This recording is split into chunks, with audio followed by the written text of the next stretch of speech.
Kumpiyansa ang mga kaalyado ni House Speaker Sonny Belmonte na siya pa rin ang tatayong leader ng mababang kapulungan sa 16th Congress. Sa huling sesyon naman ng Kamara kahapon, naihabol ng mga mambabatas ang ilang priority bill, kabilang na ang pag-amyenda sa Juvenile Justice Act. May news to go si Ivan Mayrina. Sa dating ng tribute para kay House Speaker Sonny Belmonte sa dapat sana'y huling gabi ng sesyon ng 15th Congress, kita ang tila magandang pagtanggap sa kanya ng mga miyembro ng Kamara. Suporta kaya ito sa pananatili niya bilang leader ng mababang kapulungan sa papasok na 16th Congress.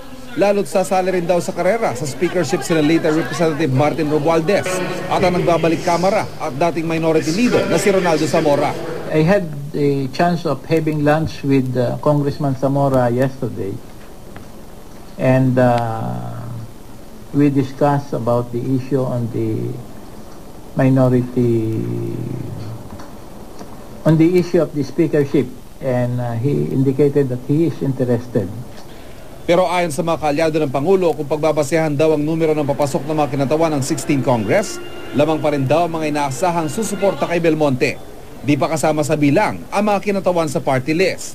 Sir, aside from yung speakership, tsaka yung deputy speakership, do we expect the same cases to occupy the key positions in the next Congress? At least the face of the speaker and my face. Sa huling araw ng sesyon ng Kamara, naihabol ang mga kongresista ang ilang priority bill, kabilang na ang pag-amyenda sa Juvenile Justice Act. Bigo naman silang maipasa ang panukala para sa Science and Technology Program, pero target daw nila itong maihabol sa huli nilang sesyon. Wala sa agenda ang nakabinbin pa ring Freedom of Information Bill. Sa kabila nito, tiwala si Belmonte na dahil nakarating na sa ikatlong pagbasa ang maraming panukalang batas, mas mapapabilis na ang pagpasa sa mga ito sa muling pagbubukas ng Kongreso. This was a very busy and productive Congress. A lot of things have been approved on second or even on third reading, which for one reason or another were not acted upon in the Senate or never reached the Senate, but certainly passed through a certain stage in the deliberations of the House, which under the rules would enable us to fast track it in the succeeding Congress.